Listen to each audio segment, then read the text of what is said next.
Hi everyone, welcome to Wandering DMs. I'm Paul. And I'm Dan, and today on Wandering DMs, we're going to be speaking with Daniel DH Boggs, who is one of the foremost RPG researchers, archaeologists, and is a specialist in Dave Arneson's Blackmoor campaign. Welcome, Daniel. Hello, and welcome. It's great to be here. So this is very exciting. So we have not had a special guest on Wandering DMs before, so I think Paul and myself are going to be kind of seeing how this goes. So thank you so much for bearing with us. Paul, we have the comments up if anybody wants to ask Daniel a question, right? Absolutely. I'll be keeping a close eye on the chat this stream, so if anybody is out there has some questions for Daniel, please post them and I'll be sure to relay them. Cool. So I think, Daniel, a lot of people are talking about Blackmoor this year, partly because there was a documentary recently released about it, right? Right. After 6 years of research and interviews, yeah. Yeah. Do we know where that is available to folks that we want to send them to, or is that generally available? There is a web link. I don't know where it is. It's easy enough to find, and Great. There's also a Facebook page. Okay, great. We'll put some links in the comment section of this video afterwards. And it's called Secrets of Blackmoor. I think it's on Vimeo, something like that. Vimeo, yeah. Like that. Great. Right. So a lot of us were, patiently waiting for that for a long time and hearing about them shooting it and so forth. Now, I haven't actually personally seen it yet, which I'm embarrassed to say. Daniel, have you actually seen it, probably? Yes. Yes. I've seen... The last time I watched it was about a week ago. I do know that there may be small updates. It's a live thing, so they can change it. There was a typo on one of the names. I think that got fixed recently. Okay. But cool. Yeah. Cool. So I think one of the things you were showing Paul and I just before this is I guess people doing this have dug up the earliest known map of Blackmoor, and people saw it in that documentary for the first time. That's right. Yeah, so this map was enclosed with a letter in March of 1971 to, it was from Arneson to Rob Kuntz as the, what was he then, editor of the Domesday Book, something like that. Right, right. And so this map now, it's interesting to say it's the earliest map of Blackmoor. It is the earliest map of Blackmoor, but nowhere in the accompanying documents is this called Blackmoor. Okay. In fact, there's a list of 4 different territories. And if you look closely, you can see little dotted lines. The area was meant to be divided up into different territories, and one of those territories there's a character in Blackmoor lore known as Marfelt the Barbarian, and that was the character of Marshal. I'm going to butcher this last name. Hoagfelt. I don't really know. He Gotcha. passed away about 3 years ago, I think. Okay. And he had a province known as Keyston, which the other ones I can identify because there's Williams Fort, which is on the, if you're looking at the screen, it would be on the right side. There's the swampland, which is easy enough to see. And then so that middle province, which if you look right in the middle of the map, there's one castle that's colored black. And that is the castle that is in the right location to be Blackmoor. Okay. In fact, this map is almost exactly identical to the maps that you'll see throughout the publication history of Blackmoor. Yeah, it seems very similar to my eye. Yeah. Mm-hmm. Interesting. Remind me, was this based on do people think this was based on some real world geography at one point? So Arneson said that at the time that he drew this map, they were doing a Napoleonics campaign in the Netherlands. Yeah. And so this was supposedly based on a Netherlands map. Yeah. And if you look at the top left corner, that sort of straight strand there. Yep. That's actually different from Blackmoor maps we have now, only in that there's that's a solid piece of land, but the maps we have now, that there's an open channel there. Right. Anyway, that piece of land looks an awful lot like a certain part of Holland from 19th century maps. Yep. But the rest of it is just, I tried to match it up to different maps and whatnot, and it's like, other than that little bit, Okay. I couldn't really see anything that, Okay. So whether he just started with, maybe used something for inspiration, or whether it actually does copy something, I don't know. Gotcha. So this, you said this map was found in a letter. Is that right? Right. Was that just like a normal correspondence, or was it part of like a play-by-email game, or do you know any context of that letter? It was part of the normal correspondence. Arneson was setting up what his world would be like, and I think the intention was for this to be part of the Domesday Game World map, which I don't think had been drawn at that point yet. Okay. So when exactly Arneson drew this map, I don't know. Okay. It's prior to chainmail. This is prior to chainmail being published. Interesting. If you look at it, it's a pretty, I guess you'd say, well drawn or carefully drawn. Yeah, it's very detailed, and whenever I look at the Blackmoor maps, and they're all fairly similar, like I think, geez, that's a lot of water. Like if I was just inventing something out of pure creativity, I never would have put so many intricate waterways and rivers and streams. It's a little complicated to look at, actually, which always makes me think that had to be some real thing, because I would never have thought to put so much intricate waterworks in there. Right. Especially for a war game, because there's not a lot of maneuver possibilities there, right? Right. Good point. So viewer John Miller's asking some questions about how this map compares to the Netherlands map in terms of like scale, and is there any good resource to look at a map of the Netherlands that you think is comparable? So I don't know. Yeah. And there's no scale on this map. Yep. And that's been a running thing with Blackmoor maps. Right. There's scales that jump all over the place, from 20 miles, per inch to 40 miles per inch to some people have it being like the size of half of Europe, and others the size of Ireland. So okay, that really burns my chaps. I'm just gonna say that, like, that personally just really burns my chaps, because for me that's the first thing I want to know, is what is the scale of the map and how much territory is this covering, and that's the first thing I want to know before anything else. Right. But that is actually fairly common for like TSR publications. There's a lot of publications that vary wildly, and I think like the third edition Eberron World has the same thing of what's his name wrote it one way and then they multiplied it by 10 for the publications. So they tended to do that for publications a lot, apparently, which drives me crazy. But yeah. So I agree. Like John's question is good. If we don't even really know what the scale was supposed to be, then it becomes a much harder problem to match it up. Yeah. Yeah. Crazy. So it's interesting. So you mentioned this is before chainmail came in, and so then you have the question about what mechanics did Arneson use to run the game in Blackmoor.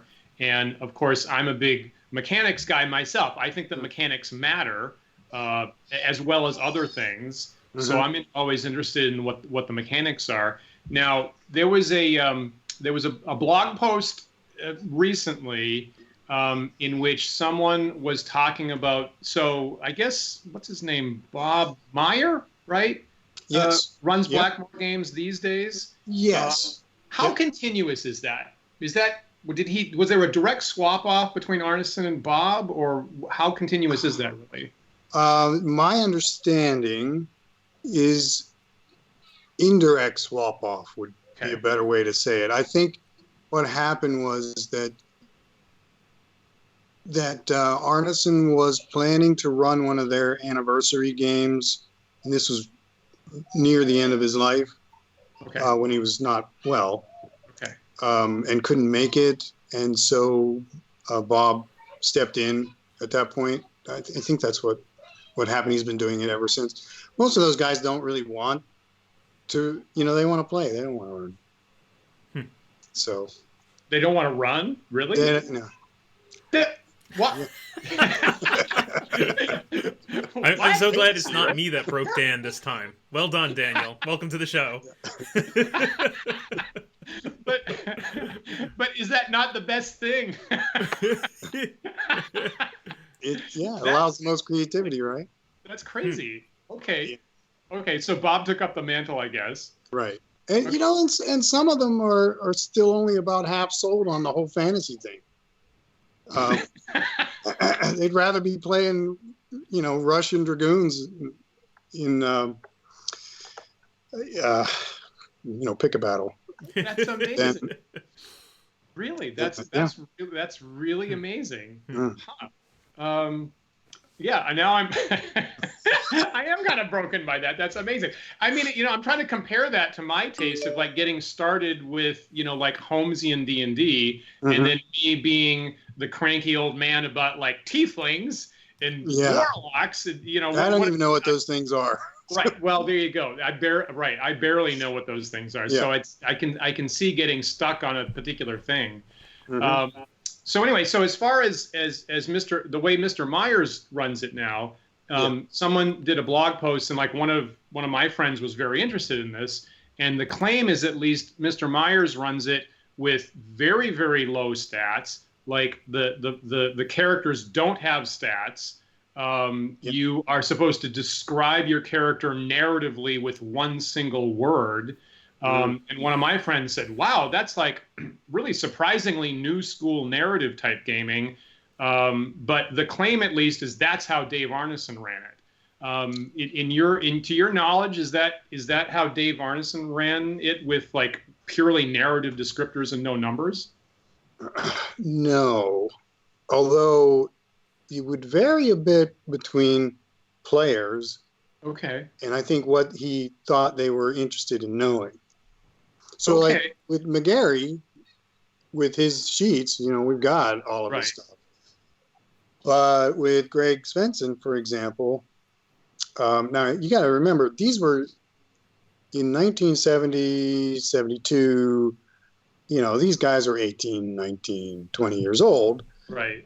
And Arneson wasn't that much older either. He was mid-20s. Okay.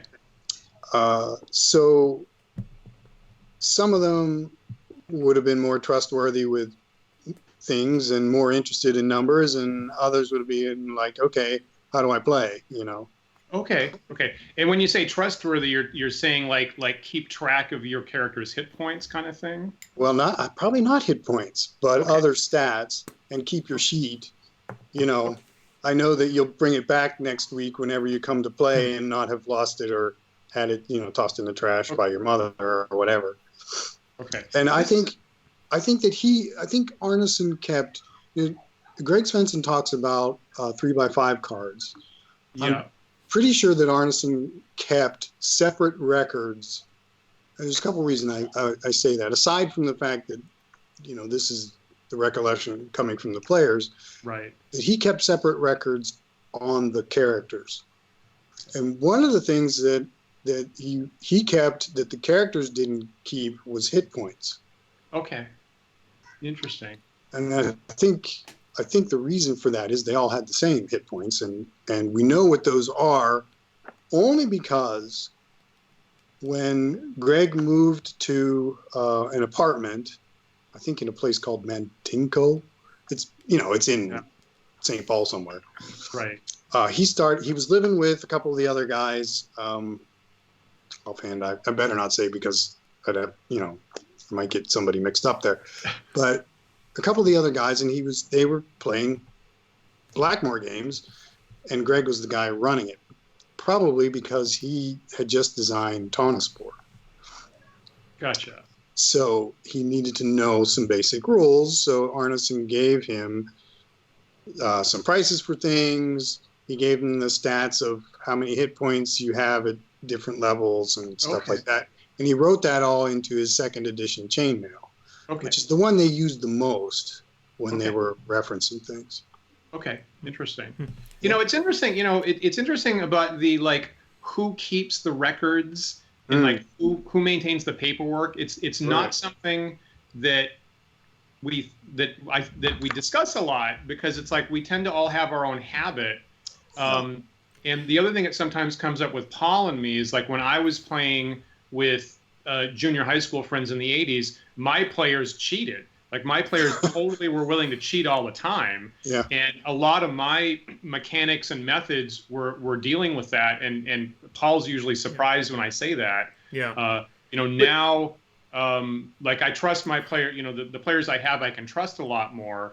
And I don't have to worry about that, which is nice. But still, like, I know my own experience as well, growing up learning the game from originally the Moldvay basic set, and then layering in the first edition player's handbook. I always think of first edition AD&D when we talk about who keeps what records, because of course the basic attack matrices are not in the player's handbook, right? And so, like, the only way that I, as a 10-year-old reading the player's handbook, could make sense of the game was to layer in elements from the basic set. Like, it was not a complete game per that one book.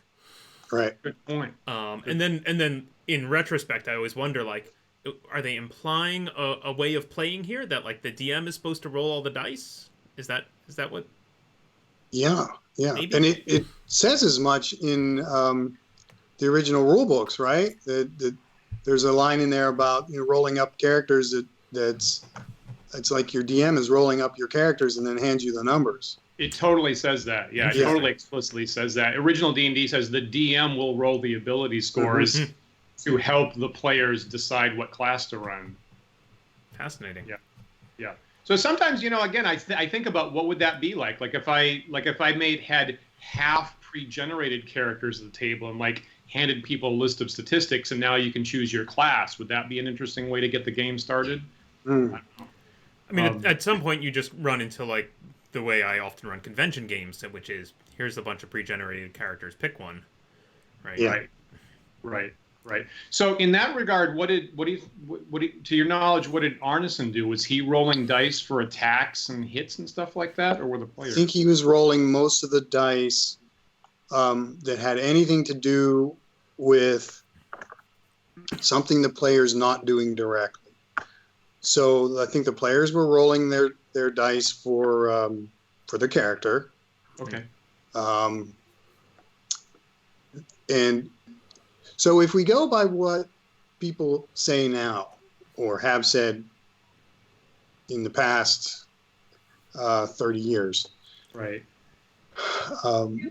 The recollection seems to be that they're rolling dice, and I've got at least 3 different people saying they're rolling under 2d6 stats. Okay, yeah. In order to get things. And that would be John Snyder, Dave McGarry, and Greg Svensson. Have all said that separately in 2 cases without being prompted. So, but plus we've also got Dave Arneson saying the same thing in a secondhand report. By Robert, I think his name is Leonard or Lionheart, in one of the, what was that? One of the, not Knoxbell. Fight On, maybe? Yes, Fight On, right? In the one that was a tribute to Arneson, that article. So that, yeah. And so that was pretty recent. That was just the last couple of years kind of thing. Right. It was like a couple of years before Arneson died. He supposedly told him all these things that he used to do. And even if you look at the Adventures in Fantasy game, which was published in 1979, that's all roll under stats. The stats are all now percentiles, but it's the same. Okay. Same thing. Gotcha. So one of the real treasures that I think that Dave McGarry shared with you, Daniel, was his earliest character records. Right. And you posted them on your blog some number of months ago, maybe last year. So maybe we should take a look at that right now, because I thought that was just completely invaluable. I don't think I have that. Oh, really? Yeah, Oh, you no. guys did Okay. give me that. Okay. So If I can dig it up real quick, scans- I'll find it. You guys talk and I'll dig it up. okay. Sorry about that, Paul. So if we can't pull that up, look at DH Boggs' blog, and you'll find it. And so, like you're saying, they're all in a 2d6 type range. So the McGarry character records have like what, about 30 different ability type things, and they're all in the range of 2 to 12, basically. It's maybe 30s. It's probably not quite 30, but and it reduces over time. So if you look from the second sheet, or from the first sheet to the second sheet, those numbers go down, or the categories go down. Right. Many of which I did a comparison you see on the blog are carried on into the Adventures in Fantasy game, which is interesting. Right. But yeah, it looks like the modus operandi seems to have been basically that your character is a whole bunch of saving throws. Yeah. Mm-hmm. And so it's very compatible with chainmail's 2d6 man-to-man type charts. And the other thing I noticed is that at least on the first page of his records, the last 20 things are all the exact same weapons in the exact same order as the chainmail combat charts. Yep. Yeah, for sure. That definitely, I mean, there's no question that's pulled right out of chainmail. And in fact, the exact order of all of those weapons. And you see the same thing in the First Fantasy campaign in the price list. Right. So, Right. Good point. Okay. Which Found it. I should say, for Paul. people that don't know, First Fantasy Campaign is the name of the booklet published by Judges Guild originally in 1977 of the collection of mostly of Arneson's campaign notes. It also contains 3 or 4 articles that he had written for different things. One of them is the facts about Blackmoor, which was published in the Domesday Book, I think 13, somewhere around July 1972. And he just reprinted that. There are some interpolations in it, and I've been sort of putting out feelers trying to get a scan of the original article to see exactly, what may have been stuck in there or changed, but I don't think it's much. But Gotcha. Yeah, so there's that, and then a few articles that look like they were things that were cut from the supplement 2. Gotcha. Yeah. It's interesting because I just recently had, like this summer, I got to read First Fantasy Campaign for the first time. And I had been trying to get my hands on it for years. And like, I really need to add this to my library. And I finally got my hands on a copy this summer, and I was like overjoyed at being able to read it. And was, very dense, right? Kind of, that's sort of the way it was at the time, is stuff is pretty densely written. And it's not super long, so I was pretty happy to have it. And so now we have, of course, the Dave McGarry character record on the screen here, and you can see that, to my mind, that's a lot of numbers. Yeah. So when people are saying that the early games were really low crunch and were narrative based, and I look at this, I'm like, that's actually way more numbers than I would want to hand to a beginning player now. Right.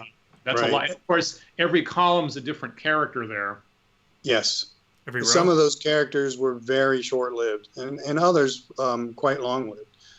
Gotcha. The first one, and so here's another thing that we might want to get into a little bit. So I'll just bring it up. McGarry's first character is not him. Right. Okay. So you'll frequently hear, "Oh, well, Blackmoor, they were just playing themselves," which is true, sort of. Right. I read that in the John Peterson book saying that. The first game for a lot of those guys seems to have been an adventure that took place probably right after Dave Arneson got back from a graduation present trip. Well, I guess it was a trip that he took to Europe in the summer of 1971. He went to Norway and Great Britain. Whether he went anywhere else, I'm not sure, but he definitely went to those two places. They only made 2-3 weeks. Great. Got back, and they run this adventure where Dave, his plane crashes in Iceland on the return trip. Right. And so he's somehow lost in Iceland, and his buddies have to go rescue him.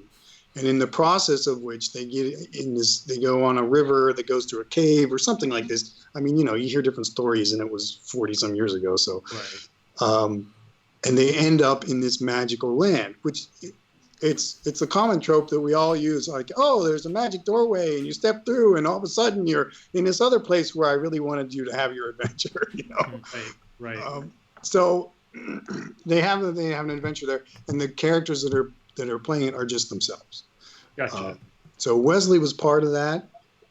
It was apparently at a time when he was home on leave, and it's one of the things I've said to him a couple times, like, yeah, we need to get your records on exactly when you were home on leave, because I'm sure that's available somewhere. I don't know how you get it, but that's a good point. It's funny about the, occasionally playing yourself, because this just came up with our good friend Max that I was with on Friday night. And he said the last time he went to a convention, he got to a game a little bit late and missed like the first 5 minutes of intro. They said, make up your character. And he took it was like a modern type thing. So he took a character sheet and said, I'm going to be like a big biker. And and so my character is a biker. He's got a bunch of tattoos, and he's very strong, and he's a motorcycle, and he's also a hacker. And then later on, he realized that the intention was to write up stats for your real life person, right? Oh. And so everybody, and so our friend Max is a very tall, very skinny, not biker person at all. And so everybody was like really offended that they'd made this, that it looked like he'd made himself out to be this completely fallacious doppelganger. Right. And, but so he's how not. I self-identify. So once upon a time, that was like a more conventional way to get into a game, is that you are playing yourself maybe, but to somewhat younger gamers like our friend Max, that was like completely the last thing you'd expect in the world.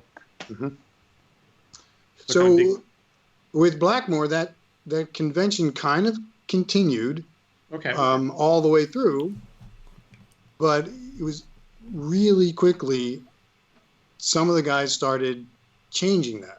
So Pete Gaylord, his first character was a wizard. And he called himself Pete, but he was a wizard, so it's not himself. McGarry plays a thief called McDuck.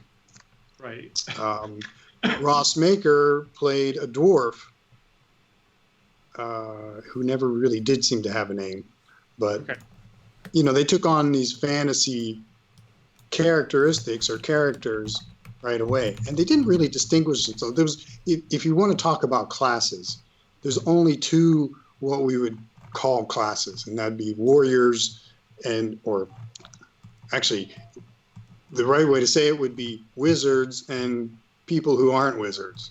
Gotcha. Which is right out of Chainmail. Yeah. Yeah. Yeah, that's right. I think, and with the ranking system is definitely drawn out of Chainmail. So these things that, Chainmail is the go-to resource for these guys, in part because it's a shiny new thing. And it has stuff in it. It has monsters, it has stats, it has things. So that's what they're using, but they're not really using the system. And a lot of that has to do with the fact that these guys had been wargaming for years together, and they did things. A lot of the things, especially Arneson, seems to have done a lot of stuff on the fly, according to, whatever general conventions they had been following. Okay.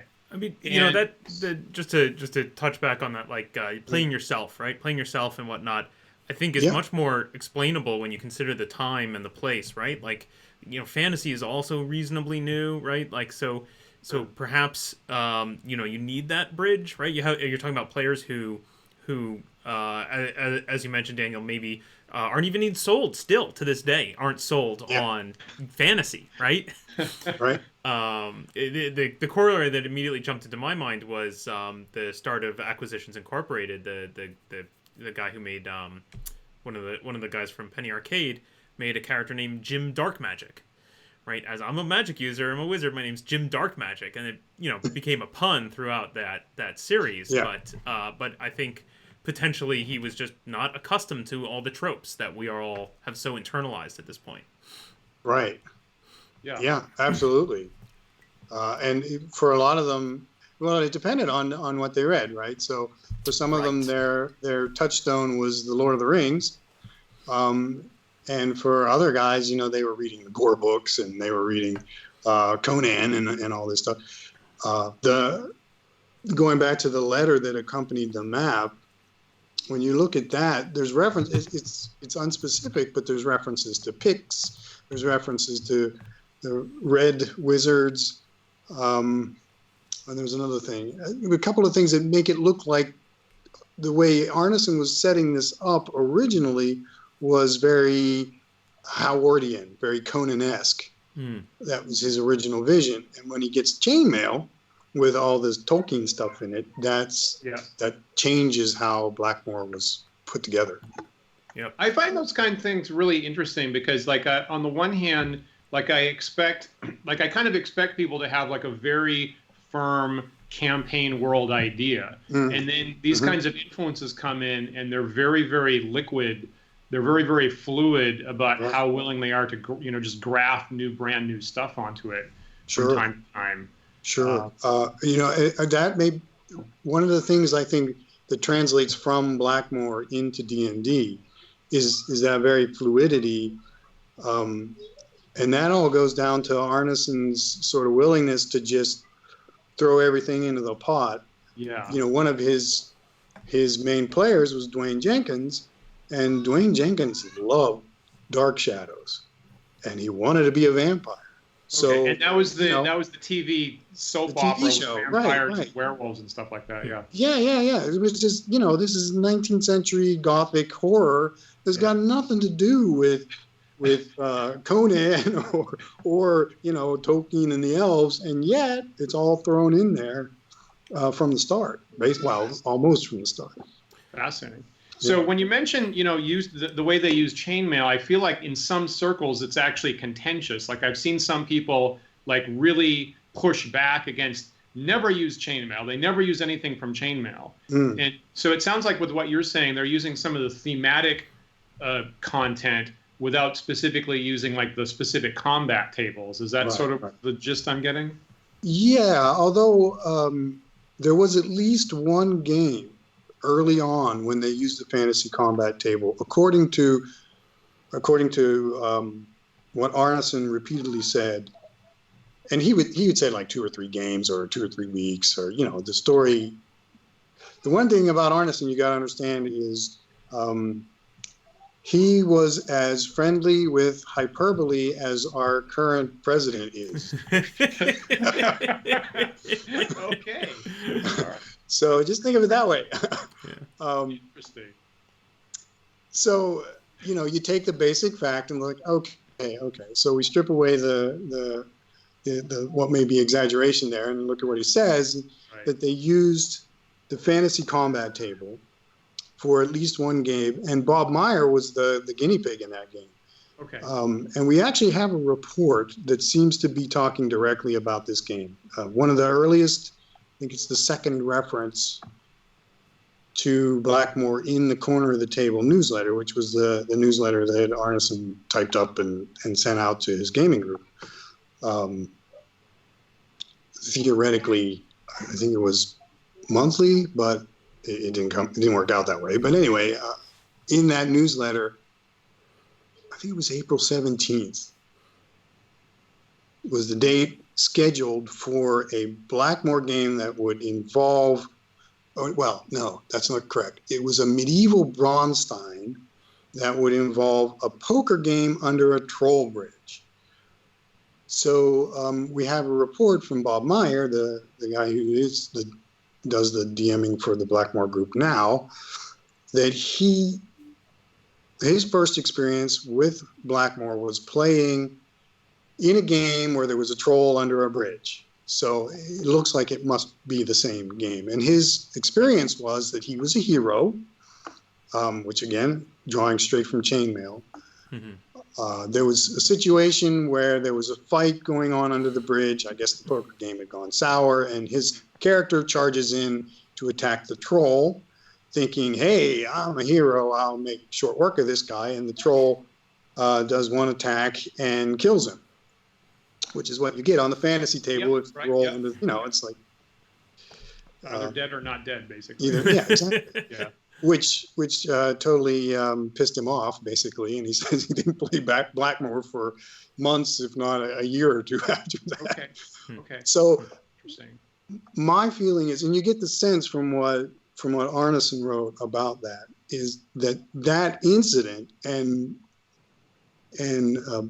Mr. Meyer's reaction to it really soured him on using that particular system. Although I'm pretty sure that the rest of the players, when they had reason to, did use the fantasy combat table for some of their games. Because, and this goes to what we're talking about, Arneson wasn't easily forthcoming with his rule methods. Okay. Right? Mm-hmm. So the other guys had to resort to either using what they had available or making up their own in certain cases. Like I said, when Svensson became a DM for his group, or a GM, I guess you would say, Arneson gave him some guidelines for some things, but it's a page worth of stuff, and it's not a lot. It's just basic things. So what would he have to use for combat and so on and so forth? He would have to use chainmail for that. Where was I going? So that incident with the troll under the bridge is likely what led him, in my opinion, to create the character sheet matrix that you see with Megger. Gotcha. So we have go ahead. We have a viewer question, which I think slides in here pretty well, which was if you have any knowledge on how spells and magic worked, right? Like, so I'm curious whether it's literary influence. Do we see Vancian style magic? Do we see stuff from Chainmail? Was he making stuff up on the fly? And I got to say, when I read First Fantasy Campaign this summer, I had the same question. I was like, I still can't tell exactly what you're talking about for the magic. Right. So the First Fantasy Campaign is the primary source for that. There's a couple of interviews that Arneson did. But so Pete Gaylord wanted to be a wizard. Chainmail had maybe 4 spells in it, the first edition. It had Lightning Bolt, it had Fireball, it had, I think, Darkness, and in the section of describing some of the monsters, you get things like Invisibility. There's barely anything. So, and I also don't think it was the case that Arneson was sitting there, scouring through his chainmail book, trying to find things, trying to find answers. These were creative guys. They had lots of experience gaming, and they had all sorts of interest in literature to draw from. Right. He didn't need to do that, and he didn't have a motivation to do that. So when Pete Gaylord said, I want to be a wizard, Arneson's solution was, okay, so wizards make spells by mixing things together in laboratories. So it was alchemical. Okay. And you have to go get resources, which was an avenue then for him to craft adventures for, I'm going the wrong way here, for the wizard to go get what he needed. Right. And shortly, I don't know that this happened right away, but fairly early on, there was an incident. So the normal operating procedure for their games was they would they had a ping pong table in Dave Arneson's basement, and they would cover this with brown paper, the sort of brown paper that Paul has behind his head there. In fact, just quick interjection. At that game, Dave McGarry pointed out that we were using that same original ping pong table. Oh, wow. Yeah. Okay. Yeah. Had the table. Yeah, he brings it with him to conventions. He brings that ping pong table to conventions that he got from Dave Arneson. Yeah. So we both played on that at GaryCon last year. That's totally awesome. Yeah. So, just like that. Yeah. But they did have props. Like they had the model of the castle that they used. And one of the props that they had, I think probably from a train set, were these little orange trees. And the oranges, these little balls, were stuck on there and they kept falling off on the table. And so they decided that, okay, these are super berries. Where these trees grow is the great magical wood. And so Pete Gaylord becomes the wizard of the wood, and he makes his spells by brewing up things out of these super berries, which draw their magical energy out of the ground, because Blackmoor is this magic. This is how all this storytelling develops out of a simple prop. Right. Okay. Yeah. That's nice. Cool. It's nice. Yep. Interesting. So does it seem like the magic was more free form? Like it would come up like this session, I want to cast a teleport, and we're just making the teleport up on the fly, or would it be... I think so. You've got the basic spells of lightning and fireball. Right. But then other things, I think they had to say, or they would just say, I want to be invisible. So okay, well maybe you can brew a potion that does that. Okay. And now we've got potions of invisibility. I know with Dave McGarry's dungeon game, he's got a spell in there. It's not teleport, it's transference, which is the same thing. Yep. But it's just a different. I think that may be drawing on Star Trek, and there's Star Trek tossed in there too. Yeah. Right. And that goes back pre-Blackmoor with the whole phaser that kills the elephant game. I mean, if I could do a little conjecture here, and I'm maybe way off, but I mean, this kind of area sounds to me where like maybe you get those arguments that there are no rules, there are no numbers, we just made it up, right? It certainly jives very much with, again at that same GaryCon, I got to play a Brownstein game run by David Wesley. And there were no dice. There were no numbers on the sheets we were given. It was just background, and he was just making stuff up as he went. And that's definitely the case. I mean, the way I would trace the lineage is that I mean, honestly, I think what we play now are Braunsteins. They're just more complicated. I don't make that distinction. But then I'm in anthropology, we have a thing called lumpers and splitters, particularly physical anthropology, and I'm definitely a lumper.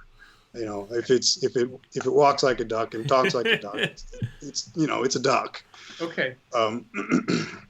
So I think I saw John Peterson talk about that issue, because I think at some point Dave Wesley described his first Braunstein as a failed war game, right? A war game that failed to take place, and so John's really clever quip was, we've been failing to play war games for a long time now.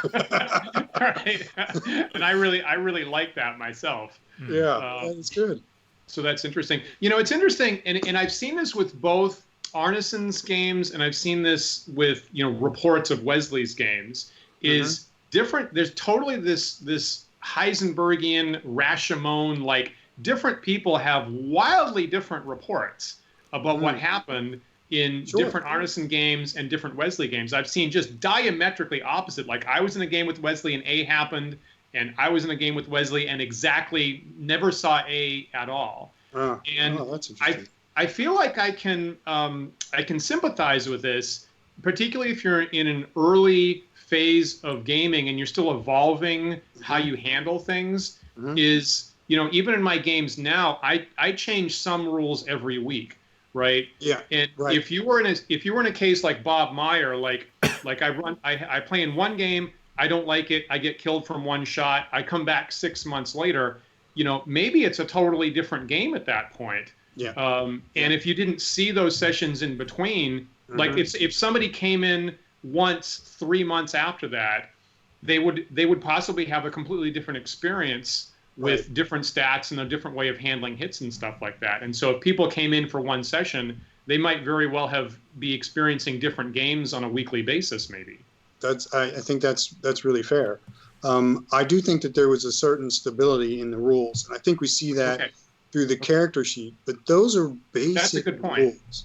Yeah. So there's all these more nuanced things on the fringes that I think we're changing all the time.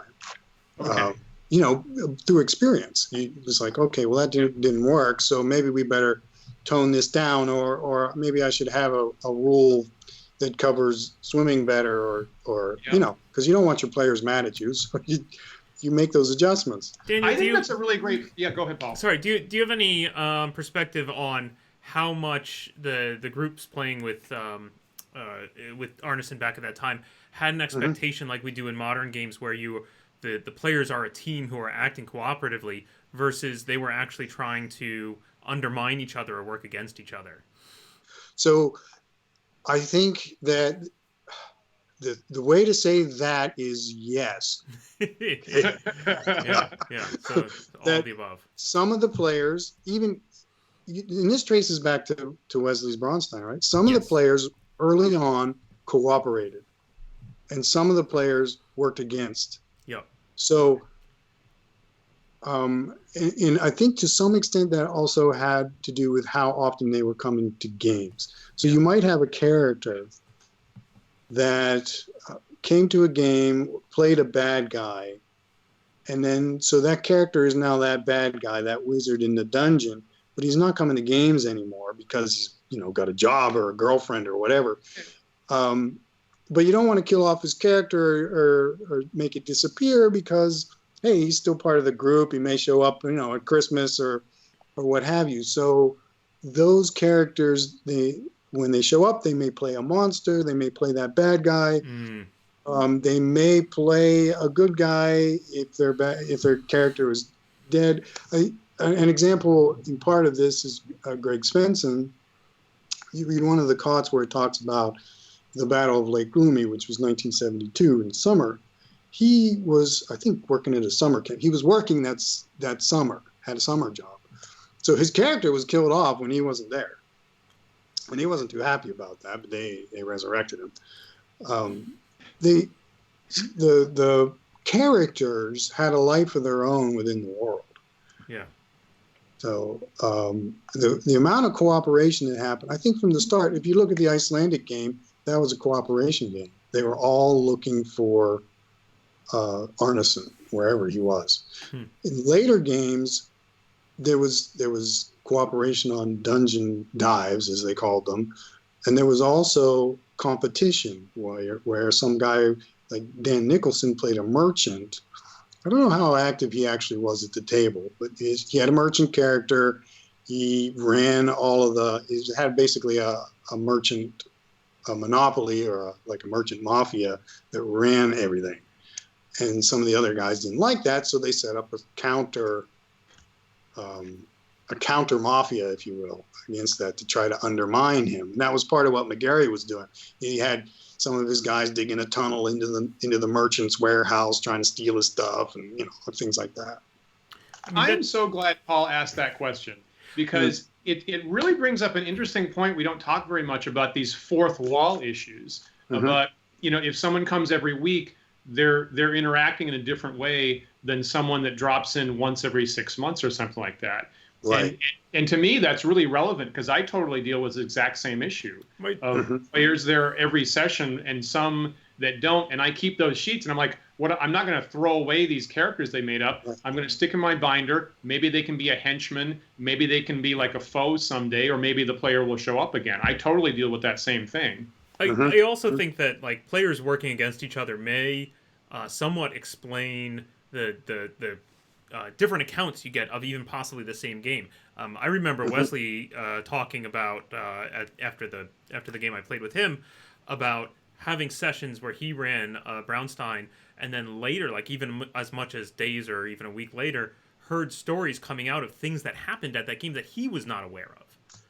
Gotcha. right? And so like, and I could totally see how that would happen in my one experience with this is that you had a lot of people in that room and people are scattering to corners. And if they have the creative leeway to be able to say, well, this happens without even consulting the DM, then yeah, you're going to get really wildly different reports about what happened at that game. Right. That's a good point. And I can also see wanting to use players, player interaction with a campaign that aren't directly in a dungeon delving session. And I've considered I haven't gotten around to it, but I considered I have a whole lot of friends close to me and I have a bunch of friends far away. Maybe I could have like a big war game type thing whereby the players in the local session are directly interacting with something and the players at a distance are like emailing me how their dominions run or a war game type thing in the background. Wasn't that maybe this is apocryphal, but I had heard that like some players would call Arneson up and like have him run stuff for him over the phone? There was one person in particular, and it may, again with hyperbole, he might have been the only one, right? But that would have been Fred Funk. Fred Funk. He was a security guard. A lot of those guys, even Arneson worked as a security guard for a while for some reason. Interesting. But Fred Funk, his main character who's claimed to fame in Blackmoor now is King Funk of the Orcs. So he played an orc. So he was a bad guy. But he whenever he started, and I don't know exactly when that was, it was pretty early on. He just loved the game, and he would pester Arneson by calling him on the phone and say, "Hey, can we play Blackmoor?" And so they would do a session over the phone. Wow. Yeah. I mean, it's not that different, Dan, from your idea of having players email you, right? I mean, you're right. And I mean, the other thing is you could imagine that being streamed nowadays. You could do that live and people would watch, right? They would. They would. If you ever get a chance, there's a thing called Fred's World. It's hosted on the Comeback Inn, or at least the link of it is you can find the link there. That's what I mean to say. Okay. And Fred Funk, this was later in the late 80s. He's no longer living, but he created this mostly based on second edition, but this whole world, and it even has its own Great Svenny character in it. So it's really interesting. Yeah. Okay. Was he the guy that came up with like the Orcs Way in Blackmoor, or was that different? That's what they say, or that's what Arneson said. Okay. I don't know. And the reason I hesitate there is because the original maps for the dungeon were 6 levels deep, and there's the stairway that is that stairway goes down 6 levels, and so it looks to me like it was part of the original drawing. Okay. And maybe just got the label Orcs Way slapped on it, but I don't know. But yeah, he's the one that's credited for that. Okay. And I should have given more details. So it's a 6-level dungeon, and there's a particular secret entrance on the first level that takes you directly to the bottommost level, and it's trapped, and you get jumped by like 1,000 orcs and 5 balrogs or something like that. Right. Surprise! You should. That's yeah. Right? And it plays when you go down the stairs. It plays Rule Britannia or something on the way down. Yep. Great. Yeah. It's pretty badass. All right. So I feel like we could, so between the three of us, we could probably just talk about this stuff like absolutely forever. So this is a good for anybody that is new to learning about Blackmoor. I think this is at least a good introduction. Yeah. Good. Any final thoughts? Any final? Can we wrap it up in some way? We've meandered a bit here and there.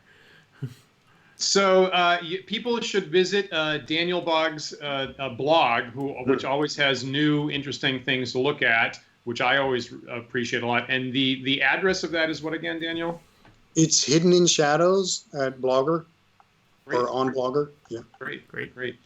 And I hear that at some future point you're working on a new book that will be out at some point in the future, right?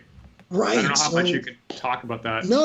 It's not nothing secret. It was actually, the first edition of it goes out as part of the rewards for the Kickstarter for the documentary Secrets of Blackmoor. Oh, great. Yeah, so we discovered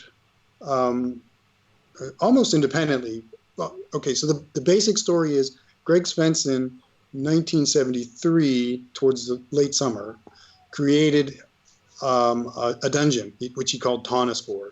This is probably the second, it may be the first dungeon that anyone had done other than Arneson ever. And it's very much in the same style as Blackmoor Dungeon. Not quite as complex, but it's still it looks the same. He had that. He stocked it. It looks like twice. The second time was with the standard stuff you see in the back of the OD&D books, Right. which had to have been maybe January 1974. Gave a copy of that to Dave McGarry because he went to Boston, so he'd have something he could run. Dave put it in a box, or McGarry put it in a box, forgot about it. We found those maps and then found the key a few years ago. And so the book is that, along Great. with all sorts of old school goodness about how people used to do things back in the day. Great. Awesome. So we will all be looking eagerly forward to that. That sounds fantastic. Thank you for sharing that, and thank you for being on the show today, Daniel. Oh, it was great fun. Excellent. If any other folks have thoughts on Blackmoor, experiences with Blackmoor, please post them in the comments below. We'd love to hear from you. Or any requests of other luminaries we can invite onto our show, please mention, and we'd be happy to look into it. That's a great idea, Paul. And to all our viewers, remember that you can like, follow, and subscribe to us on YouTube and Twitter and Twitch, all under the handle Wandering DMs. An audio-only version of our show is available wherever podcasts are served, as well as our own website at wanderingdms.com. And also, thanks to our patrons who support the show. And if you'd like to join them, please do visit patreon.com/wanderingdms. We are live every Sunday at 1 p.m. Eastern Time, so please join us next week for another thought-provoking discussion. And thanks so much, Daniel, for joining us this time. Oh, it was great. Thanks. See ya.